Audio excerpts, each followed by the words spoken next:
الحمد لله رب العالمين،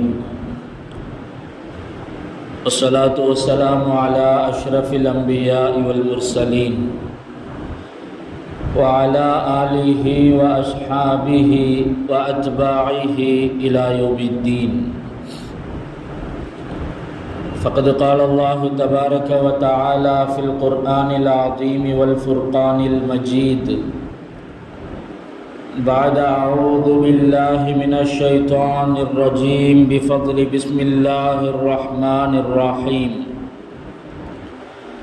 والفجر وليال عشر صدق الله العلي العظيم.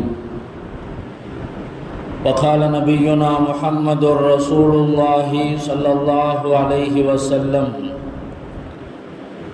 ما من أيام العمل الصالح فيهن أحب إلى الله من هذه الأيام العشر. صدق رسوله النبي الكريم ونحن على ذلك من الشاهدين والشاكرين والحمد لله رب العالمين. சர்வ புகழும் ஏகவல்லோன் அல்லாஹ் ஒருவனுக்கே உரித்தாவதாக. ஈருலகத் தலைவர் எம்பெருமானார் முஹம்மது ரசூலுல்லாஹி ஸல்லல்லாஹு அலைஹி வஸல்லம் அன்னவர்கள் மீதும் அன்னவர்களின் வழிவாழ்ந்த உத்தம சத்திய சஹாபாக்கள், தாபிஐன்கள், தபஉ தாபிஐன்கள், நாதாக்கள், ஷுஹதாக்கள், நல்லவர்கள், குறிப்பாக நம்மவர்கள் மீதும் நம்மை நேசிக்கின்றவர்கள் மீதும் நாம் நேசிக்கின்றவர்கள் மீதும் அல்லாஹுவின் வற்றா கருணை என்றென்றும் குன்றாமல் நின்று நிலவட்டுமாகுக. ஆமீன் ஆமீன் யா ரப்பல் ஆலமீன். சங்கைக்கும் இறை பொருத்தத்திற்கும் உரித்தான அல்லாஹுவின் நல்லடியார்களே, அருமை மோமினீன்களே, அல்லாஹு ஜல்ல ஷானுஹு வ தஆலாவின் அளப்பெரும் கிருபையினால் துல்கஅதா மாதத்தின் நிறைவு ஜும்ஆவில் புனித துல்ஹஜ் மாதத்தை எதிர்நோக்கியவர்களாய் அவனது இல்லத்தில் இந்த நல்ல நேரத்திலே அல்லாஹ் நம் அனைவரையும் ஒன்று குழுமச் செய்திருக்கிறான். அல்ஹம்துலில்லாஹ்.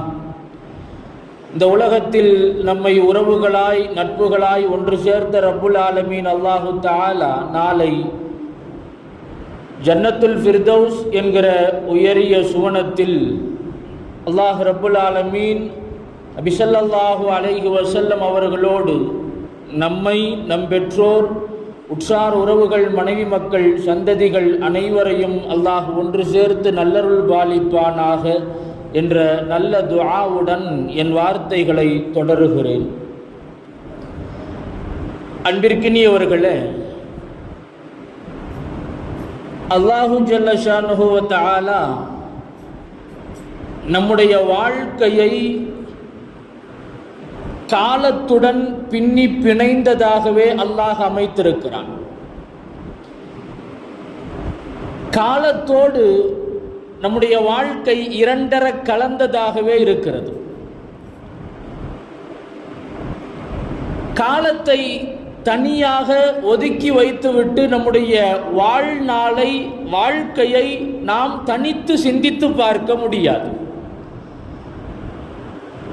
பிறந்த நேரம் முதல் இறக்கும் நேரம் வரைக்கும் காலத்தோடு இணைந்தே நாம் பயணித்துக் கொண்டிருக்கிறோம்.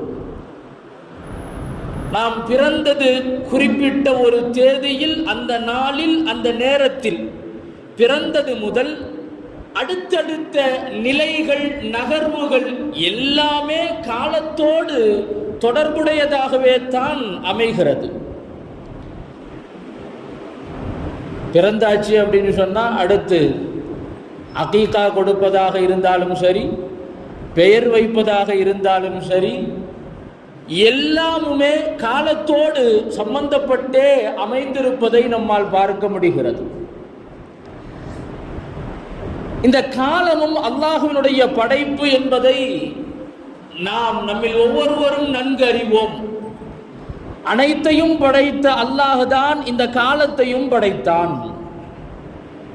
காலமும் நம்முடைய வாழ்க்கையும் இரண்டர கலந்தது. அதனால்தான் நம்முடைய அனைத்து காரியங்களுக்கும் அனைத்து தேவைகளுக்கும் காலத்தை நிர்ணயித்துத்தான் நம்முடைய தேவைகளை நாம் முன்னெடுக்கிறோம். வீட்டிலே ஏதாவது திருமணமாக இருந்தாலும் சரி அல்லது வேறு விசேஷங்களாக இருந்தாலும் சரி, முதலில் நாம் நேரத்தை தேர்வு செய்து அதற்கு அடுத்தாற் போல் அதற்கான முன்னெடுப்புகளை தயாரிப்புகளை நாம் செய்கிறோம். இந்த வகையில் அல்லாஹ் நம்முடைய வாழ்க்கையை காலத்தோடு பின்னி பிணைந்ததாகவே அல்லாஹ் அமைத்திருக்கிறான்.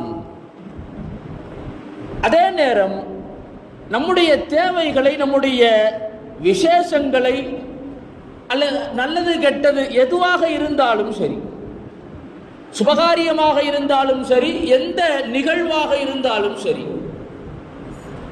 நாம் காலத்தை நிர்ணயிக்கலாம். அதே நேரம் அது நல்ல நேரமா அல்லது கெட்ட நேரமா, நல்ல காலமா கெட்ட காலமா என்று பார்க்கிற அந்த பார்வை என்பது இஸ்லாத்திற்கு முரணானது. மார்க்கத்தை பொறுத்தவரை நல்ல நேரம் கெட்ட நேரம்னு ஒன்று கிடையவே கிடையாது. இந்த நேரம் நல்ல நேரம், இது கெட்ட நேரம் என்ற பார்வை மார்க்கத்திற்கு புறம்பானது. அல்லாஹ் படைத்த அனைத்தும் நன்மையானதுதான். காலத்தை அல்லாஹ் படைத்திருக்கிறான், காலமும் நன்மையானதுதான். அந்த காலத்தின் மீது அல்லாஹ் சத்தியம் செய்கிறான், வல் அஸ்ர், காலத்தின் மீது சத்தியமாக. அல்லாஹ் சத்தியம் செய்கிற காலம் என்பது அது எப்படி கெட்டதாக அமையும், அது எப்படி மாறுபட்டதாக அமையும்? காலம் என்பது நல்லதுதான். அதனால இது நல்ல காலம், இது கெட்ட காலம், இது நல்ல நேரம், இது கெட்ட நேரம் என்ற பாகுபாடு இஸ்லாத்திற்கு முரணானது. இஸ்லாமிய நிலைப்பாட்டிற்கு அது முரணானது, எதிரானது. எந்த நிகழ்வாக இருந்தாலும் நேரத்தை நாம் தேர்வு செய்யலாம், நிர்ணயம் செய்யலாம். ஆனால் இது நல்ல நேரம், இது கெட்ட நேரம் என்ற கண்ணோட்டத்தில் நேரங்களை, காலங்களை நாம் தேர்வு செய்யக்கூடாது என்பதில் நம்மில் ஒவ்வொருவரும் மிக தெளிவாக இருப்போம். அருமையானவர்களே, ஐயாமுல் ஜாஹிலியா காலத்தில், அறியாமை காலத்தில் ஒரு சில நேரங்களை துர்சகுணமாக, கெட்ட நேரங்களாக அவர்கள் பார்த்தார்கள். அந்த நீட்சி என்பது இப்போதும் கொஞ்சம் கொஞ்சமாக ஒட்டி கொண்டிருப்பதை நாம் பார்க்க முடியும். சஃபர் மாதம், சஃபர் மாதத்தை அவர்கள் துர்சகுணம் நிறைந்ததாகவே அவர்கள் பார்த்து வந்திருக்கிறார்கள். சஃபர் மாதத்திலே எந்த நல்ல நிகழ்வுகளையும் நடத்தக்கூடாது, நடத்த மாட்டாங்க. சஃபர் மாசத்துல எந்த நல்ல விஷயத்தையும் செய்ய மாட்டாங்க. ஏன்னா அந்த மாசத்துல நாம ஏதாவது செஞ்சா அந்த காரியம் விளங்காம போயிடும் என்ற நம்பிக்கை அந்த காலத்தில் உள்ள மக்களிடத்திலே இருந்தது.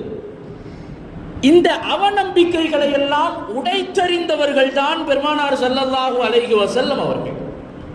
இந்த மூட நம்பிக்கையை, எந்தவிதமான அடிப்படை ஆதாரமும் இல்லாமல் அறிவுக்கு புறம்பான இந்த நம்பிக்கைகளை எல்லாம் முற்றிலுமாக துடைத்தெறிந்தார்கள் ரசூலுல்லாஹி ஸல்லல்லாஹு அலைஹி வஸல்லம் அவர்கள்.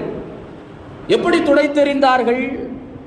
சஃபர் மாதத்திலே எந்த நல்ல சுபகாரியங்கள் எதையும் நிகழ்த்தாமல் இருந்த அந்த காலத்தில் ரசூலுல்லாஹி ஸல்லல்லாஹு அலைஹி வஸல்லம் அவர்கள் தன்னுடைய முதல் திருமணத்தை, ஹதீஜா ரலியல்லாஹு அன்ஹா அவர்களை மணந்து கொண்ட முதல் திருமணத்தையே சஃபர் மாதத்தில் தான் அவர்கள் நடத்தினார்கள் என்பதை நாம் பார்க்கிறோம்.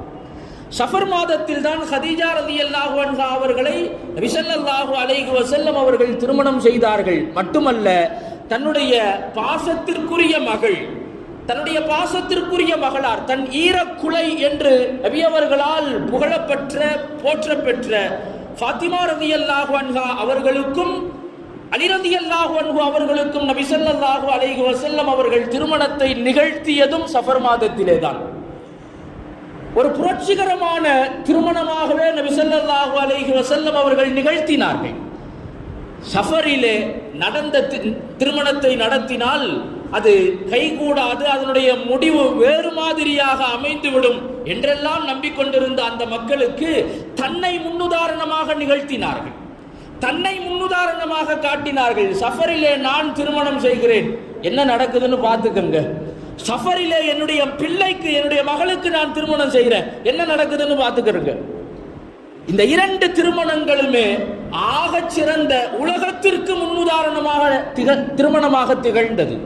நபி ஸல்லல்லாஹு அலைஹி வஸல்லம் அவர்களும் கதீஜா ரலியல்லாஹு அன்ஹா அவர்களும் வாழ்ந்த அந்த வாழ்க்கை என்பது உலக மக்களுக்கான பாடம், உலக மக்களுக்கான பாடமாக அமைந்தது.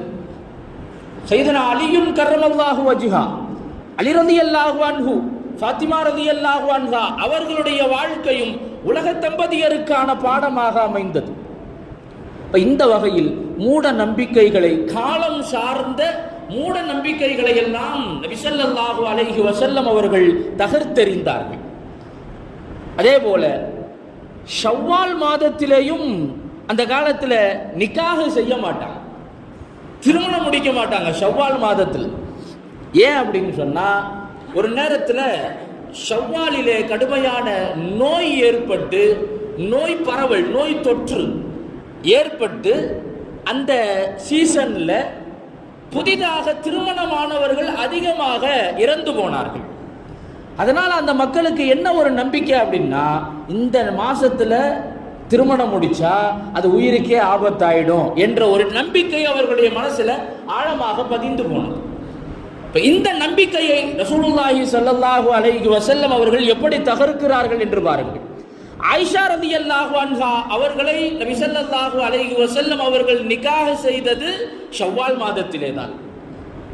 ஷவ்வால் மாதத்தில் தான் ஆயிஷா ரலியல்லாஹு அன்ஹா அவர்களை திருமணம் செய்கிறார்கள். ஆயிஷா ரலியல்லாஹு அன்ஹா அவர்கள் சொல்லுகிறார்கள், தஸவ்வஜனி ரசூலுல்லாஹி ஸல்லல்லாஹு அலைஹி வஸல்லம் ஃபீ ஷவ்வால். ரசூலுல்லாஹி ஸல்லல்லாஹு அலைஹி வஸல்லம் அவர்கள் என்னை ஷவ்வால் மாதத்திலே தான் திருமணம் செய்தார்கள்.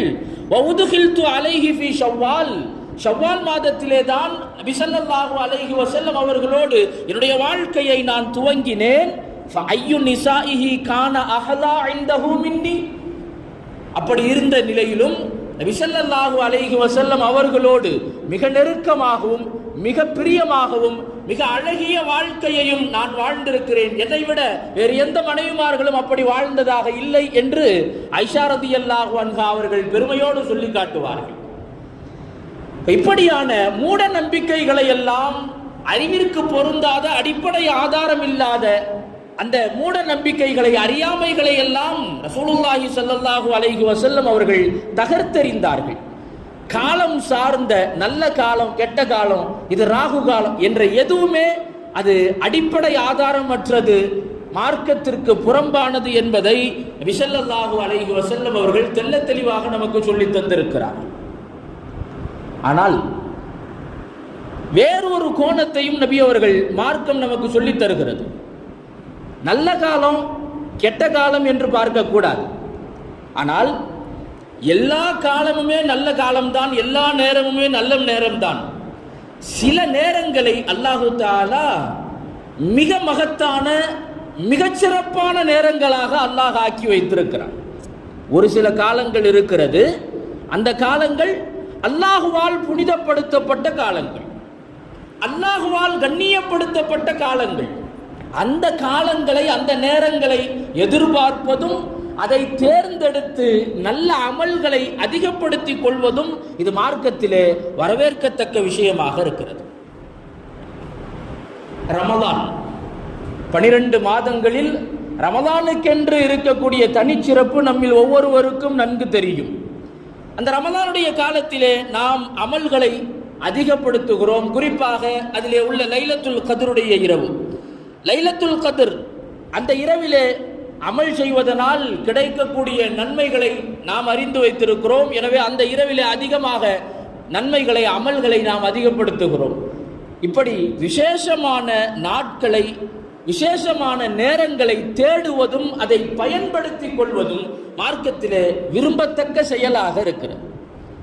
அல்லாஹ்விடத்தில் துஆ செய்யணும் அப்படின்னு சொன்னா இரவினுடைய கடைசி பகுதியிலே கேட்கப்படக்கூடிய துஆ அல்லாஹ்விடத்திலே அங்கீகரிக்கப்படுகிறது என்று ரசூலுல்லாஹி ஸல்லல்லாஹு அலைஹி வஸல்லம் அவர்கள் சொல்லுவார்கள். சுலுசுல் லைலில் அஹீர், இரவினுடைய பிந்தைய பகுதி, கடைசி பகுதி, தஹஜ்ஜுதுடைய நேரத்திலே கேட்கப்படுகிற துஆ அல்லாஹ்விடத்திலே அங்கீகரிக்கப்படுகிறது. இப்ப துஆ அங்கீகரிக்கப்படக்கூடிய நேரங்கள், பாங்கிற்கும் இகாமத்திற்கும் இடையிலே கேட்கப்படுகிற துஆ அல்லாஹ்விடத்திலே அங்கீகரிக்கப்படும். இஸ்திக்ஃபார், சஹர் நேரத்திலே அல்லாஹ்விடத்திலே அதிகமாக பாவ மன்னிப்பு தேடுவது, அது அல்லாஹ்விடத்திலே அங்கீகரிக்கப்படும். இஃப்தாருடைய நேரத்தில் ஒரு நோன்பாளி நோன்பு திறக்கக்கூடிய நேரத்திலே கேட்கிற துஆ அது அல்லாஹ்விடத்திலே அங்கீகரிக்கப்படும்.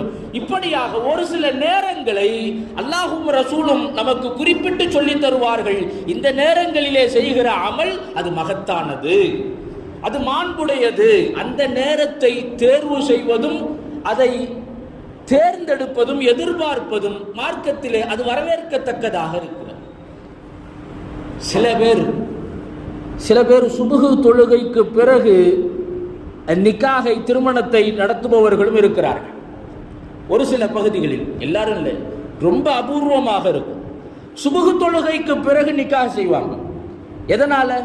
நபி ஸல்லல்லாஹு அலைஹி வஸல்லம் அவங்க சொல்றாங்க, அல்லாஹ் தஆலா என்னுடைய உம்மத்திற்கு அதிகாலை நேரத்திலே அல்லாஹ் பரக்கத்தை தந்திருக்கிறான். என்னுடைய உம்மத்திற்கு அல்லாஹ் அதிகாலை பொழுதிலே அல்லாஹ் பரக்கத்தை செய்கிறான் என்று நபி அவங்க சொல்றாங்க. அந்த திருமணமும் அது போன்ற பரக்கத்தான நேரத்தில் நிகழ வேண்டும் என்ற அந்த ஆசை, அந்த எதிர்பார்ப்பு, அதனால நாம் அந்த நேரத்தை தேர்ந்தெடுக்கிறோம் அப்படின்னா இது மார்க்கத்தில் வரவேற்கத்தக்கது.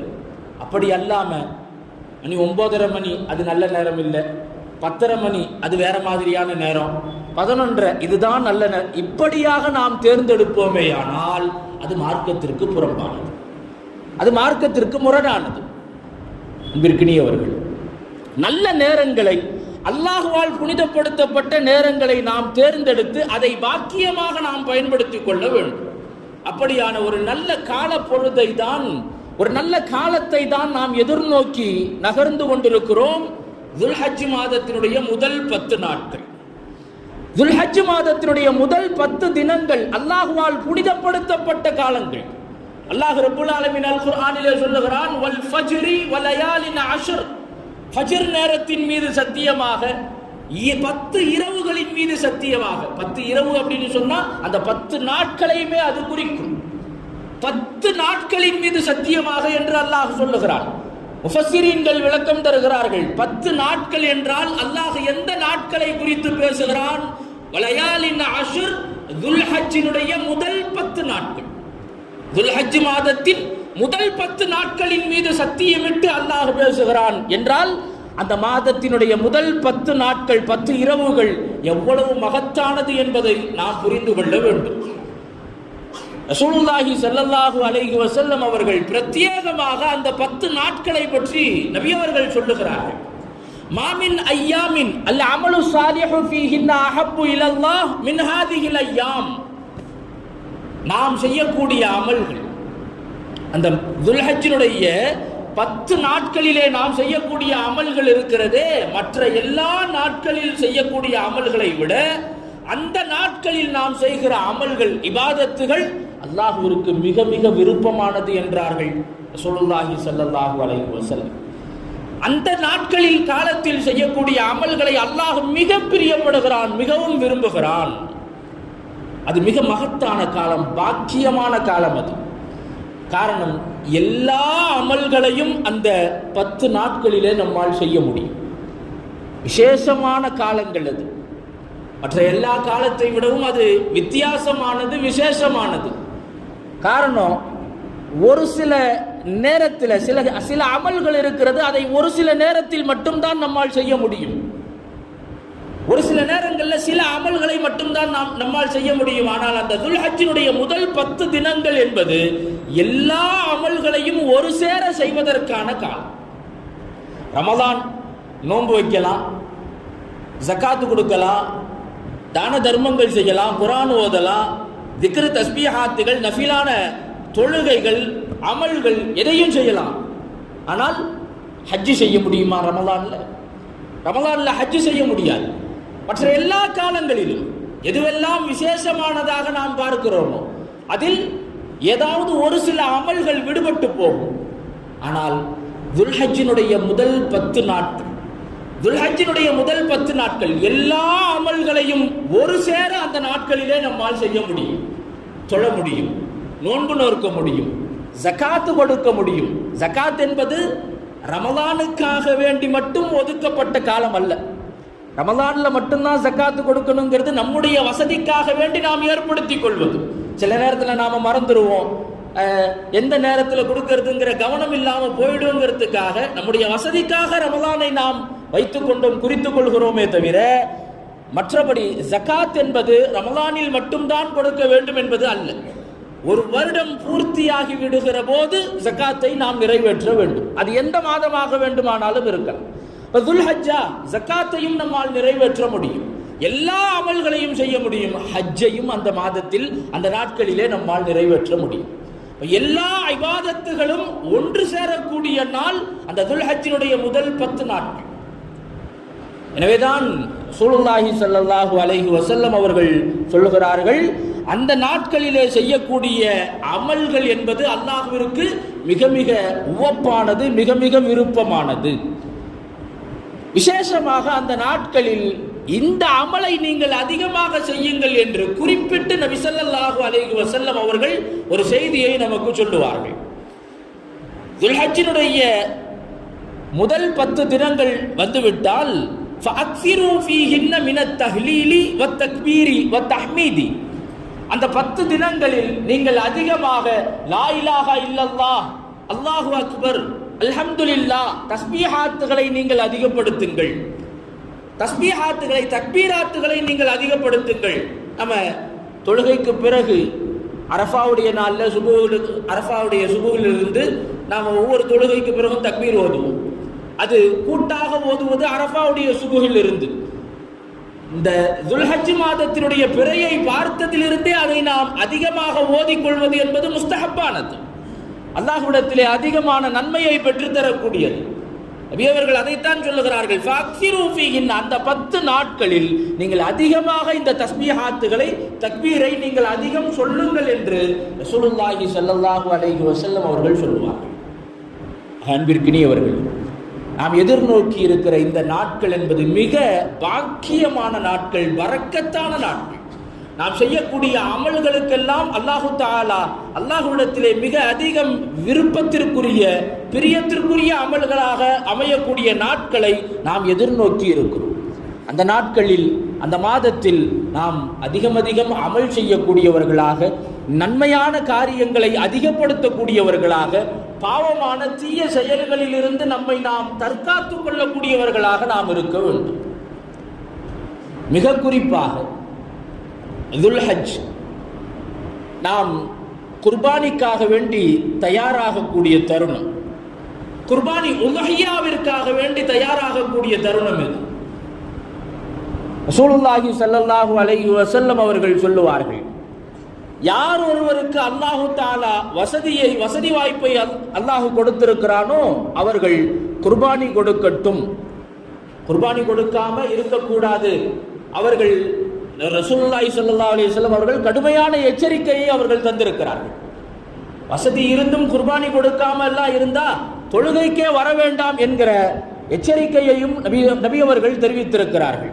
அதனால் குர்பானிக்காக வேண்டி தயாராகக்கூடிய தருணம் இது. வசதி வாய்ப்புகள் வசப்பெற்றிருக்கும் பட்சத்தில் என்ன வசதி? குர்பானி கொடுக்கக்கூடிய நாட்களில் அந்த நாளில் மட்டுமே நம்முடைய சுய தேவைகள், குடும்பத்திற்கான தேவைகள் போக மீதம் ஜகாத்து கொடுப்பதற்கான அந்த தொகை நம்முடைய கைவசம் இருக்குமேயானால், ஜகாத்து கொடுக்கிறதுக்கான தொகை அப்படின்னு சொன்னா 612 கிராம் வெள்ளி, அதனுடைய கிரயம் தொகை பணம், அதற்கு நிகரான பணம் நம்முடைய கைவசம் இருக்குமேயானால் நம்மீது குர்பானி கொடுப்பது கடமை, வாஜிபாகி விடுகிறது. அந்த ஒரு ஆடு என்பது ஒரு தனி நபருக்கானது. ஒரு ஆடு என்பது ஒரு குடும்பத்திற்கானதாக நாம் எடுத்துக்கொள்ளக்கூடாது, ஒரு தனி நபருக்கானது. மாட்டிலும் ஒட்டகத்திலும் தான் கூட்டு குர்பானியாக 7 நபர்கள் சேர்ந்து நாம் குர்பானி கொடுக்கலாம். ஆடு என்பது ஒரு தனிநபருக்கானது. அப்போ ஒவ்வொருவரிடத்திலையும் கணவரிடத்துல இந்த 612 கிராம் வெள்ளிக்கான நிகர் மதிப்பு தொகை இருக்குது அப்படின்னு சொன்னா அவங்க குர்பானி கொடுக்கணும். மனைவி இடத்துல நகைகள் இருக்கிறது, 81 கிராம் நகை இருக்குது, அப்ப அவங்க தனியா குர்பானி கொடுக்கணும். இப்படித்தான் மார்க்கம் நமக்கு வழிகாட்டுகிறது. இதை பின்பற்ற வேண்டிய அவசியம் நமக்கு இருக்கிறது. அதே போல துல்ஹஜ் மாதத்தினுடைய பிறை தென்பட்டு விட்டால் குர்பானி கொடுப்பதற்காக வேண்டி இருக்கக்கூடிய நாம் நபி ஸல்லல்லாஹு அலைஹி வஸல்லம் அவர்கள் நமக்கென குறிப்பாக சில முக்கியமான செய்திகளை சொல்லித் தருகிறார்கள். நபி அவங்க சொல்றாங்க, இதா தஹலத்தில் அஷ்ரு, துல்ஹஜ் மாதத்தினுடைய 10 தினங்கள் வந்து விட்டால், துல்ஹஜ்னுடைய பிறை பிறந்துருச்சு அப்படின்னு சொன்னா, வராத அஹதுக்கும் ஐ யுலஹிய, நீங்கள் குர்பானி கொடுப்பதற்கு நாடினால், ஃபலா யமஸ்ஸ மின் ஷாரிஹி வ பஷரிஹி ஷைஆ, தன்னுடைய முடியையோ நகத்தையோ அவர்கள் வெட்ட வேண்டாம், குறைக்க வேண்டாம் என்று ரசூலுல்லாஹி ஸல்லல்லாஹு அலைஹி வஸல்லம் அவர்கள் சொல்லுவார்கள். அதனால குர்பானி கொடுப்பதற்காக வேண்டி நாம் நிய்யத்து செய்வோமேயானால், துல்ஹஜ்ஜினுடைய பிறையை பார்த்ததிலிருந்து நாம் முடிவெட்டுவது, நகம் வெட்டுவது, இதையெல்லாம் தவிர்த்து கொள்ள வேண்டியது நபி ஸல்லல்லாஹு அலைஹி வஸல்லம் அவர்களினுடைய வழிகாட்டுதலாக இருக்கிறது. எனவே இந்த பாக்கியமான இந்த நாட்களில் ரசூலுல்லாஹி ஸல்லல்லாஹு அலைஹி வஸல்லம் அவர்கள் குறிப்பாக சொன்ன அந்த அமல்களையும் மற்ற சாலிஹான நல்ல அமல்களையும் அதிகம் செய்யக்கூடியவர்களாக நாம் இருக்க வேண்டும். அந்த அமல்கள் அல்லாஹுவின் பக்கம் நம்மை மிக நெருக்கமாக்கி வைக்கும். வல்ல ரஹ்மான் அல்லாஹு தஆலா அத்தகைய உயர்ந்த நற்பாக்கியத்திற்குரியவர்களாக அல்லாஹ் நம் அனைவரையும் ஆக்கி அருள் புரிவானாக.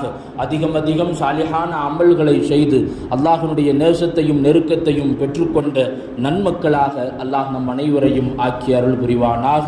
அதன் பொருட்டு நம்முடைய எல்லா பாவங்களையும் வல்ல ரஹ்மான் அல்லாஹு தஆலா மன்னித்து மறைத்தருள் புரிவானாக.